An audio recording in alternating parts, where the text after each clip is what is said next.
Hello friend, જય દ્વારકાધીશ, રાધે રાધે। આજે આપણે બનાવશું ગુંદાનું મસાલેદાર શાક। આપણે તે પહેલાં મેં મસાલેદાર સંભારો બનાવ્યો તો આજે આપણે મસાલેદાર ગુંદાનું શાક બનાવશું। તેના માટે મેં અહીંયા એક સરખા આવા ગુંદા લઈ લીધા છે અને અહીંયા મેં છાશ લઈ લીધી છે, થોડીક ખાટી લીધી છે અને તેમાં આપણે થોડુંક મીઠું ઉમેરી દઈશું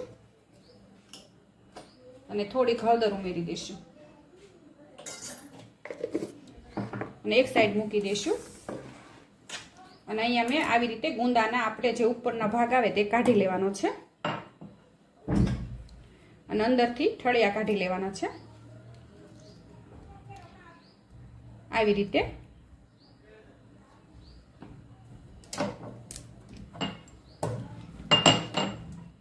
રીતે આપણે આખા જ રાખવાના છે, બે ભાગ નથી કરવાના।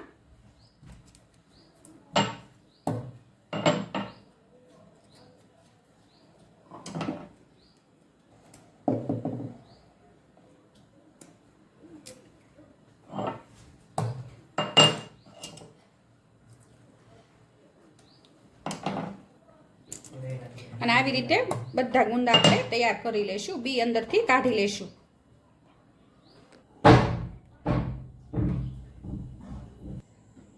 અને અહીંયા મેં ગુંદા બધા આવી રીતે ફોડીને ઠળિયા કાઢી લીધા છે અને હવે આપણે એને આવી રીતે થોડીક વાર ધોઈ લેશું એટલે અંદરથી સિકાશ વહી જાય। આવી રીતે જુઓ, અંદરથી આ સિકાશ આપણે કાઢી લેવાની છે।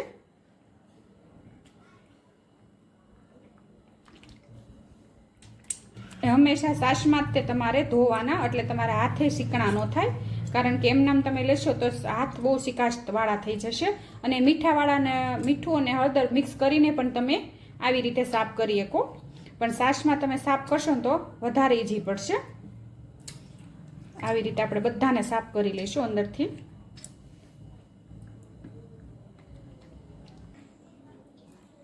અને આવી રીતે ધોઈને આપણે અલગ ડીશમાં મૂકતા જશું।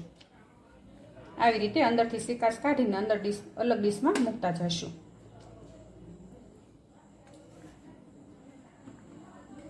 અને અહીંયા મારા ગુંદા બધા સાફ થઈ ગયા છે। હવે આપણે મસાલાની તૈયારી કરી લઈશું। અને અહીંયા મિક્સર જારમાં આપણે 1 વાટકી સવાણું ઉમેરી દઈશું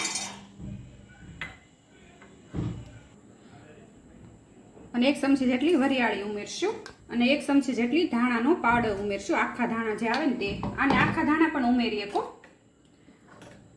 અને તીખાશ પ્રમાણે આપણે મીઠું ઉમેરશું અને તીખાશ પ્રમાણે થોડુંક મરચું ઉમેરી દઈશું। તમારે જેટલું તીખું ખાતા હોય એ પ્રમાણે લેવાનું અને થોડીક હળદર ઉમેરી દઈશું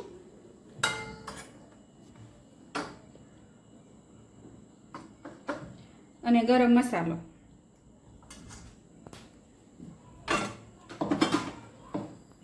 અને થોડુંક મીઠું ઉમેર્યું સ્વાદ પ્રમાણે ગુંદાના ભાગનું। અને હવે આપણે આને મિક્સરમાં પીસી લઈશું।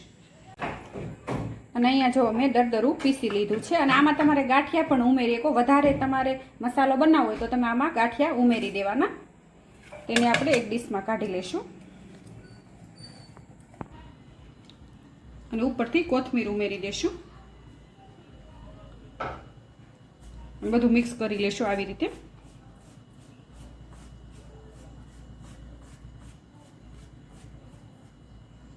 એક પાવડું જેટલું તેલ ઉમેરી દઈશું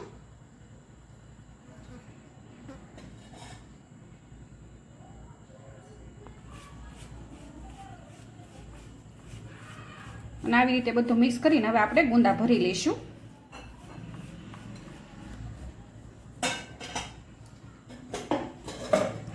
આવી રીતે આપણે દબાવીને ગુંદા ભરી લેવાના। જો આવી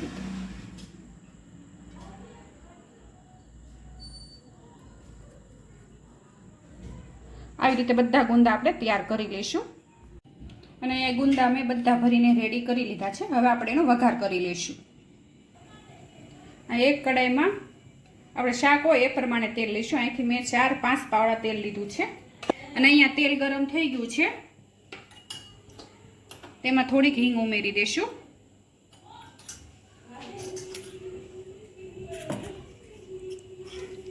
અને રાઈ જીરું તમાલપત્ર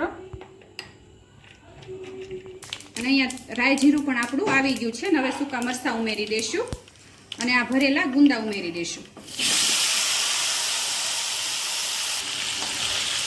અને હવે આપણે આને સાતળી લેવાના છે. ગુંદા સડે ને ત્યાં સુધી આપણે એને ખાવા દેવાના છે.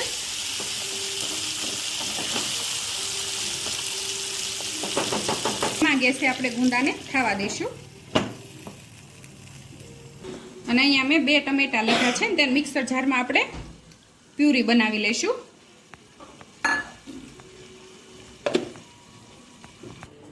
અને વચ્ચે વચ્ચે આપણે આવી રીતે થોડીક વારે હલાવતા રહીશું એટલે ગુંદા આપણા સરસ સડી જાય.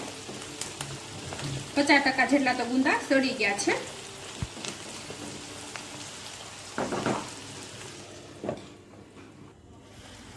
અને અહીંયા ગુંદા છડી ગયા છે તેમાં આપણે ટમેટાની પ્યુરી ઉમેરી દઈશું.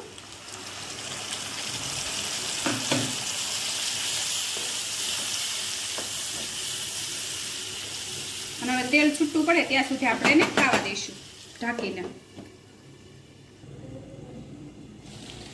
અને અહીંયા આપણું મસાલેદાર ગુંદાનું શાક તૈયાર છે. તમે જોઈ શકો છો તેલ છૂટું પડી ગયું છે અને સુગંધે પણ સરસ આવે છે.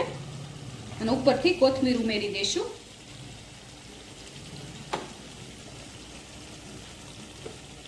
અને તમે પણ એકવાર આવી રીતે ગુંદાનું શાક બનાવજો, બહુ સરસ લાગશે. ભાખરી સાથે, પરોઠા સાથે અને રોટલા સાથે તો બહુ સરસ લાગે. અને ગુંદાનું શાક તૈયાર છે. અને મારી આ રેસીપી તમને ગમી હોય તો લાઈક કરજો, શેર કરજો અને સબસ્ક્રાઈબ કરજો.